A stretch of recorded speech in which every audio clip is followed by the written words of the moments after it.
Hi guys, welcome back to my channel. I am 35 weeks pregnant. Today, it is Friday, so I'm going to do a 35-week update. I thought my fruit baskets looked pretty, and so I wanted to record by them because I'm having like major fruit cravings, which we'll get into in a minute. But yes, 35 weeks. I've made these like updates a little bit more sporadic just because stuff hasn't been changing all that much. I did have a little bit, it's probably gonna be a little bit more of a lengthy video, but Hudson is avoiding his nap, so you can hear him playing in his room, making noises. Anyways, I lost my train of thought. Thanks, kid. Yes, 35 weeks. So I had 2 ultrasounds last week. I have, since 30 weeks, I've been doing biophysical profiles every week, which is every Monday, and then every Thursday I do a non-stress test. And this last week, all my biophysical profiles have been good. There's one that she failed, and then I did an NST, and then she passed. It's because they have to get like a certain amount of points.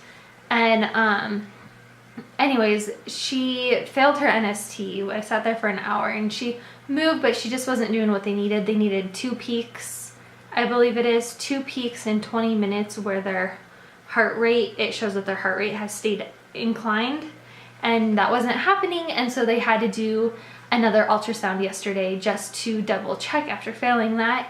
And she passed the ultrasound perfectly fine. They look for tone movements, which is like squeezing of the hands and I think of the toes, and then they look for 3 breathing movements.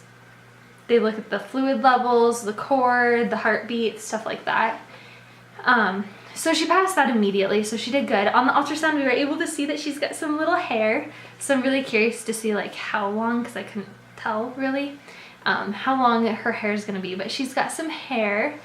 And then we were also measuring, it gets a little iffy at this point in pregnancy, like the way they measure. Hudson measured 7 pounds, he was born 8, like the same day.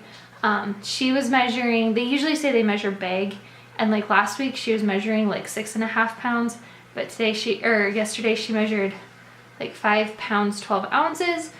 Either way, she's going to be big, a big baby, just like Hudson. So I'm praying she comes closer to like 37, 38 weeks, just for the sake of that. Although I'm going to disclaim this now, and if you don't want to hear the word vagina, plug your ear holes. But Hudson was considered a big baby. He was 8 pounds even at 38.5 weeks, and I had absolutely no tearing. I had like what they call skid marks, or a little bit of like where your skin just like, I don't know, where you get like scratches basically. I did have that with him, but I did not tear, and so having a big baby does not necessarily mean you're gonna tear or anything of that sort. Just as a disclaimer, so you know, I know it's very common that people think that. Anyways, so she passed that ultrasound, so she's good, at least to my knowledge, or to our knowledge, she's good. The doctor I had was a different doctor. The doctor I didn't like was had to go deliver a baby, and she was supposed to do the ultrasound. So I'm really relieved I got to the doctor that I really like. And they make a cycle through all 4 doctors, and I kind of noticed that my doctors each have a different way that they think that I should be cared for, and this is kind of frustrating. Especially because I've done my research. I lost Jaden to preeclampsia and HELLP syndrome, and I've done my research. I know that preeclampsia is the increased blood pressure usually, and then the protein in your urine, which has all been fine. HELLP syndrome sometimes can present itself though, again without the preeclampsia, and that is inflamed liver, enzymes and stuff like that. Basically your liver's like failing, or I don't know. Your liver is like failing though, I believe is what it is. And so that doesn't always show up with preeclampsia. And so in all of my research, it's like mandatory that if you've ever had HELLP syndrome, that each trimester they do a blood draw to make sure your liver enzymes are okay. And I had to fight very hard to get that done during my 2nd trimester this time. And it was actually the doctor that I saw yesterday that finally agreed to it, and she thought it was necessary. And so when I had my appointment yesterday, she goes, I really want to make sure we get you in for a blood draw next week. You can come in whenever and do it, but just make sure you get that blood draw. And I was like, oh my God, thank you. Like, thank you. You're the only doctor here that seems to understand that. And they all keep saying things to me like, minus her, she didn't. But my other ones are like, oh, you've had one successful pregnancy, so we're not too worried. And I feel like having out of pregnancies that have made it past first trimester, having a 50% like rate of living kids isn't a good one. And I feel like if you've ever lost a baby, you should always just be like psycho monitored. So I did not agree. Like, it kind of hurt my feelings with the way that they were wording that and stuff. But I'm praying this doctor is the one that delivers baby girl. She delivered Hudson and she was amazing, and she is my favorite doctor there. So I'm really hoping. I'm not allowed to pick. It's just whoever's on call. So eek. But yeah, that's been just kind of frustrating. Anyways, to move on to 35-week symptoms, my insomnia has been terrible, you guys. Terrible. I was taking like half a Unisom a night, and I just boosted up to taking a full Unisom again at night because I could not sleep. I was tossing and turning all night long. Half of that does with my pelvic pain that I'm experiencing, but the other half is just like, I don't know, just insomnia. Like, I fall asleep, I'll be exhausted, I fall asleep, and then I just wake up every 20 minutes because one, my pelvis hurts, and two, just cause. And so, yes, my pelvis feels like it's being ripped into. We're gonna make sure this is in focus.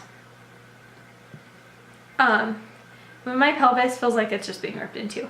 I wouldn't say like it's painful, but I would say it just constantly aches all day and all night. So every time I roll over in bed, it just hurts. And when I walk and when I sit, when I do anything, it just like aches.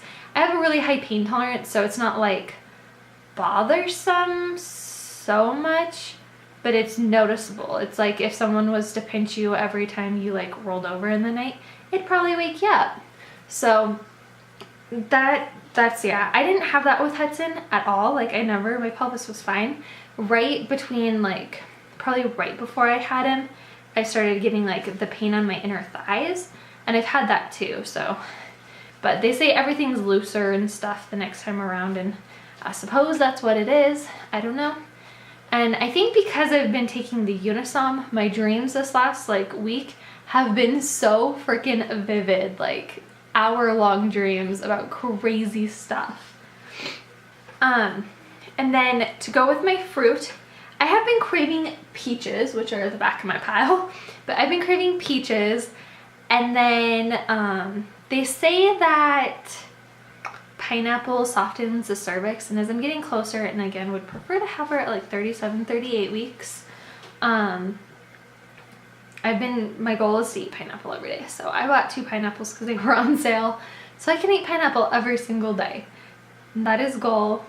I don't know if it makes a difference or not. Again, it's just kind of one of those like superstition things, I think, but we're gonna go with it. And what else has been happening? She still kicks up in my ribs. She's been head down since, I think she's been head down since like 28 weeks, before 28 weeks. So she just wants to stay head down. She does not let us see her face or anything on ultrasounds. Yesterday at the ultrasound, she had both feet and both hands in front of her face. Little monkey. So she's just hiding. She's gonna be a surprise when she's born for sure, because we've literally gotten like the smallest glimpse ever of her face. And that's basically all of the updates. I do want to tell you guys, I recorded a video last week about my anxiety with being pregnant after losses, and so do check that out. But yeah, my anxiety is getting high, especially just as I get closer to like the 37. Like, I know how viable she is now, and I'm like, she's alive, just get her out of me. Like, I'm ready for her to be here, but I'm also like, I'm so scared my body is gonna fail me again, and that, you know, again, she's alive. And even though I know the NST, like failing the NST wasn't it was just like her tired hour, and I know it's her tired hour, I still like, it still kind of has made me more paranoid, like, okay, make sure she's moving, make sure she's grooving. So after this video, I'm gonna lay down and do kick counts for a little bit because I want to double check. We've been so busy all morning, I haven't gotten to do them yet. So yeah, so there's a lot of rambling. I'm sorry. Whew. But I think I'll show you my huge, gigantic whale of a belly. It is huge, you guys. Gigantic, gigantic, gigantic. Oh, the other thing before I do that is appetite. About Wednesday, so a couple days ago, 34.5 weeks, my appetite is gone. I'm like not hungry. I have to force myself to want to eat. Like I usually wake up starving and stuff, and now I'm not, and breakfast doesn't even sound good. And I love breakfast food. And then dinner, I absolutely just don't want dinner. And I still absolutely do not want chicken. But dinner doesn't sound good, lunch doesn't sound good. I don't know, I'm just not very hungry, which is crazy. Just not like me, because usually I'm starving 24/7. And at my last appointment, I weighed 100, and well, basically at the last about 4 appointments, I've fluctuated between 128 and 130, but I'm staying at like that 128, 130 mark, which would put me at 30 pounds gained. They want 35, so I would say I'm keeping up with par pretty good. So that's good. They would even be happy if I gained 40, which would be, I gained 40 with Hudson, so I'm not too concerned about it. It was down immediately, lost 30 of it, or I lost 20 of it just in labor. So again, I'm not too worried about it. I'm so skinny that I can use the extra weight. So belly, belly, belly, belly, here we go. Oh man, you guys, I got stuff on my shirt. And my shirt's all wonky. Okay. I'm so mad. Alright, with my shirt on, this is how big my belly is. I feel like a whale. It is huge. It was so not this big with Hudson. And then all my layers. Oh, here's this. You can pretty much like definitely see my uterus. It's like all up right there. And here's from the front. There's my belly button. I'll get closer. But like my belly button never popped with Hudson, and I don't know if it's going to this time, but I feel like it's getting a lot closer than it did with Hudson. The belly button, I hope it doesn't, because it kind of freaks me out. But yeah, belly. I don't know about stretch marks. I don't really want to ask Skylar if I have them, and I don't know. I get like this cold, like the cold, I think they're just blood vessels though. I don't know if they're stretch marks. So, I don't know, but there's my belly. Belly, belly, belly, belly. Alright, pants up. I am gonna end the video here. Thank you guys so much for watching. I absolutely appreciate your support and everything. Don't forget to like and subscribe, and we will see you next week with something. I'm not sure yet, but with something. And hopefully in a couple weeks with a little baby girl. Alright, bye you guys.